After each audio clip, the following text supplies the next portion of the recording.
Okay, let's set the scene for a second. Just imagine you're this really bright student. Maybe you're tuning in from Mumbai, maybe somewhere like Beijing, Hmm. and you've got this dream, right? Walking those amazing historic grounds of Harvard University right there in Cambridge, Massachusetts. Hmm.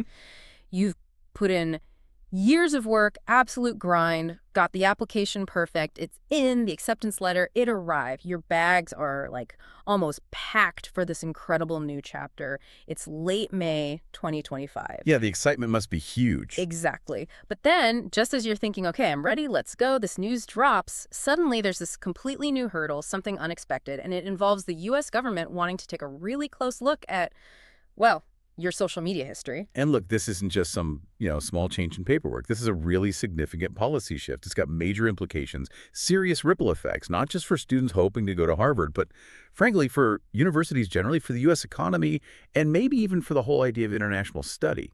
Absolutely. So today, that's what we're doing. We're diving deep into this new U.S. visa process, the part that specifically targets social media, particularly for Harvard applicants. We're going to unpack it. What does it actually mean? Where did this policy even come from? And why now? Why does it matter to you listening? Right. We'll get into the specifics of the directive itself, try to understand why Harvard is the one in the spotlight here. We need to look at who's likely to feel the impact most directly, and maybe most importantly, what are the bigger questions this whole thing raises? Questions about, well, privacy, free speech, especially now in the digital age. Okay, let's dig in. So the main event, if you will, happened just a couple of days ago, May 30th, 2025. A pretty major directive comes down from the U.S. State Department. And this wasn't like a public announcement. It was via an official cable and signed by Secretary of State Marco Rubio. That's right. And the details in that cable are pretty striking. Effective May 31st, so like immediately, the very next day. Yeah. Anyone applying for a non-immigrant visa, and that covers studying at, working at, even just visiting Harvard University, is now facing what they're calling intense scrutiny of their social media. Intense scrutiny. And that applies to everyone connected to Harvard. Pretty much across the board, yeah. Students, professors, researchers, university staff, even, say, a guest speaker invited for a talk. And the instructions for the consular officers. They're told to dig deep, conduct a complete screening. That's the language used. Wow. But okay, here's where it starts to feel a bit uncertain. What exactly constitutes the stuff they're looking for? The cable mentions anti-Semitism and links to violence. But are the guidelines clear on what anti-Semitic means in this specific context? Well, that's the crux of it, isn't it? The guidelines apparently aren't super clear, which, leaves a lot of room potentially for subjective interpretation by the individual consular officers making the decisions. It's a bit of a gray area. Okay, so it's subjective. And it seems they've thought about people trying to avoid this. Yeah. The policy actually says that, not having any social media or maybe having your accounts set to private, that doesn't automatically mean you're in the clear. Really? How so? The cable suggests that could be seen as evasive, which might actually count against your application. And get this, officials are allowed to take screenshots of stuff they consider controversial, even if you deleted it, provided you deleted it after March 2025. Wow. So retroactive deletion doesn't necessarily help past a certain point. Apparently not. And there's also this language about conducting a broader investigation of your whole online presence, which sounds incredibly vague, honestly, and could mean almost anything. Okay, so they're looking hard, they're looking wide, and the rules feel. Yeah, fuzzy is a good word. Yeah. But this brings us to the massive question. Why Harvard? Out of all the great universities in the States, why single out this one iconic institution in Cambridge, Massachusetts? Yeah, it's a fair question. What we seem to be witnessing here is maybe the latest chapter in this ongoing tension. Some sources are even calling it a feud, basically, between the current Trump administration and what they see as elite universities, places like Harvard. A feud. That's the term used. Okay. These universities have been publicly criticized, sometimes labeled as cradles of anti-American movements. And Harvard, maybe because of its global profile, its progressive reputation, it's become a kind of prime target in this narrative. It's been singled out for, well, perceived failures in handling violence and anti-Semitism on campus, especially with all the heightened tensions around the Israel-Hamas conflict in Gaza. Right, that context seems important. Definitely. And if you look back a bit, this social media thing isn't the first move in this cage match, as some describe it. It's not happening in a vacuum. Remember, the government previously pulled, I think it was $2.6 billion in federal grants from Harvard. That's a huge amount, affecting research, I imagine.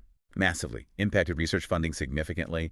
And then there was that more recent attempt to actually revoke Harvard's SEVP certification. That's the permit universities need to enroll any international students. Wow, that would have been catastrophic for them. Absolutely. Mhm. Harvard actually took the Department of Homeland Security to court over that, and a federal judge did step in and block that move, at least for now. So when you see this social media vetting policy pop up right after that, Hmm. it really does feel like the next jab in this ongoing fight. Okay, so stepping back from the, let's call it the political chess match, what about the actual people? What does this mean on the ground for the thousands, literally thousands, of individuals worldwide dreaming of Harvard? Students, researchers, faculty. Well, the impact question is huge, isn't it? Harvard is this global magnet, right? Okay. It pulls in talent from, I think, over 100 different countries. Mm. Just look at the current academic year, 2024-25. There are over 10,000 international students and scholars there in Cambridge. Yeah. And just from India alone, there are 788 individuals. Now, these students, they are just adding to the academic life. They're a massive economic engine for the U.S. The overall contribution is estimated around, what, $43.8 billion a year nationwide? 43 billion. Wow. And the source material we looked at pointed out that Indian students specifically, back in 2019, accounted for roughly $8 billion of that total. So we're talking significant economic impact here. And this isn't just a Harvard issue in isolation, is it? You mentioned something broader happening this week. Right, exactly. It adds another layer of complexity. Because earlier this same week, the State Department put a pause on scheduling any new visa interviews for all foreign students, not just Harvard-bound ones. For everyone, why? The official reason given was to prepare consular posts for implementing expanded social media vetting across the board. So with the fall semester getting closer and closer, this pause, plus the intense focus on Harvard, it's creating a lot of uncertainty. A lot of people left wondering what happens next. That timing is just brutal. It really is. Yeah. And if we zoom in on one group that seems particularly affected, it's definitely students from India. India sends, almost 330,000 students to the U.S. every year. It's a massive number. And Harvard is obviously a very popular destination. Sure. Remember that SEVP threat we talked about, the one that got blocked for now? That alone, if it had gone through, would have affected nearly 7,000 international students just at Harvard. Many of them, statistically, would have been Indian. And we're seeing other signs, too. Some data from early 2025 showed 327 student visas were revoked across the U.S. About half involved Indian nationals. Half. Why were they revoked? Sometimes for seemingly small things, apparently. Or, in some cases, for alleged participation in protests. There was that quite public case of an Indian-origin PhD student at Columbia University whose visa got revoked, supposedly because he joined pro-Palestine protests on campus. Right, I remember reading about that. So there's definitely a climate of anxiety building. Absolutely. And the Indian government seems aware of it. They've put out statements saying they're watching things closely, offering help through things like the Indian Community Welfare Fund and the Madad portal for grievances. They're also apparently talking to the U.S. about student deportations. One source mentioned 1,080 Indian nationals deported in 2025, most on commercial flights, and pushing for visas to be processed efficiently despite these new checks. But yeah, you look online, student forums, visa forums, they are just filled with worry right now. Understandably so. It feels like this policy really pushes beyond just the practicalities of getting a visa, doesn't it? It bumps up against some pretty fundamental ideas. It really does. It forces us to grapple with some big questions, things that go right to the core of values we often talk about in the U.S. Like free speech. Exactly, like free speech. Yeah. I mean, social media is, well, it's messy, isn't it? Mm-hmm. It's often unfiltered. People share opinions. Maybe they vent. Sometimes they post things that, could easily be misunderstood later or taken out of context. Sure. We've all probably posted something we later regretted or that didn't quite land right. Right. So should one post, maybe misinterpreted by an official who doesn't have the full cultural background or context, be the thing that decides someone's entire educational future or their career path? Especially when the guidelines themselves seem unclear. It creates a real risk of, well, subjective calls, inconsistent decisions, maybe even bias creeping in. And what about privacy? The idea that not having social media or keeping it private is somehow suspicious. Yeah, that's the other big one. It feels like a real overreach. This policy seems to imply that you should have a public online life, and if you don't, or if you protect it, maybe you're hiding something. Which is a strange assumption. It is. Yeah. Forcing people to potentially unlock private accounts, or implicitly penalizing them for choosing not to broadcast their life online. It feels like a major invasion of personal space. There are countless valid reasons someone might limit their online presence. Maybe simple preference for privacy. Maybe their job requires discretion. But this policy frames that choice as potentially evasive. And you have to think about where these students are coming from, too. Precisely. Consider the global context. Many international students come from places where expressing political views online is already risky, where governments monitor online activity very closely. So they might be used to being careful online for safety reasons. Exactly. And now they could face a similar kind of scrutiny when applying to study in the U.S., a country that traditionally presents itself as a bastion of free expression.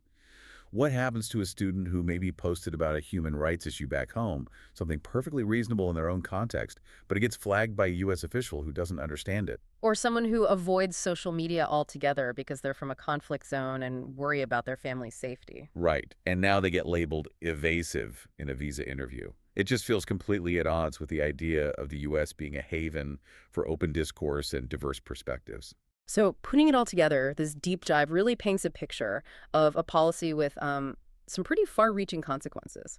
It's a mix of politics, bureaucracy, and very real human impact.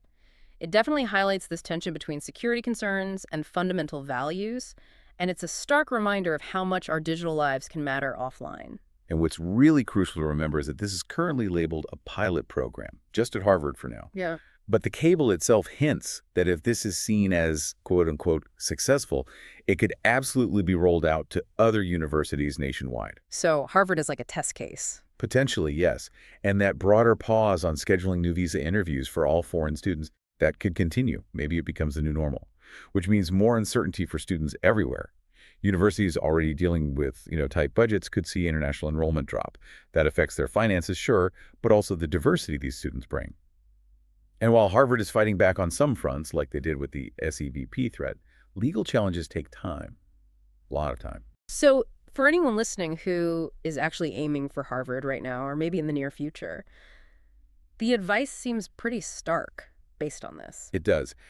The difficult but probably realistic advice is you have got to be incredibly aware of your social media footprint. Go through it. Understand what's there. Or maybe even clean it up. But assume that anything you've posted, maybe even stuff you deleted after March 2025, could potentially be reviewed. You just have to brace yourself for that level of digital scrutiny. It's a heavy burden for applicants. It is. And projecting this out, if this pilot does expand, it really raises a provocative thought for all of us, doesn't it? Whether we plan to apply for a visa or not, could we reach a point where our ability to study abroad, work internationally, maybe even access other major opportunities depends heavily on our past or even curated online selves? Like your digital history becomes a permanent cross-border record. Kind of. What does this policy signal about where international exchange is heading? And what does it say about that line, which seems increasingly blurry, between our private online conversations and very public real-world consequences, especially when we cross international borders? That's definitely something to chew on. It really is. That certainly gives you pause. This is clearly a complicated situation. It's still unfolding, and it touches on politics, policy, and very personal lives. It's definitely something we need to keep watching, especially in this connected world. Absolutely. Understanding these kinds of policies and maybe the potential weight of our own digital lives just feels more critical now than ever before. Agreed. And that seems like a good place to wrap up this deep dive into the new social media vetting facing Harvard visa applicants.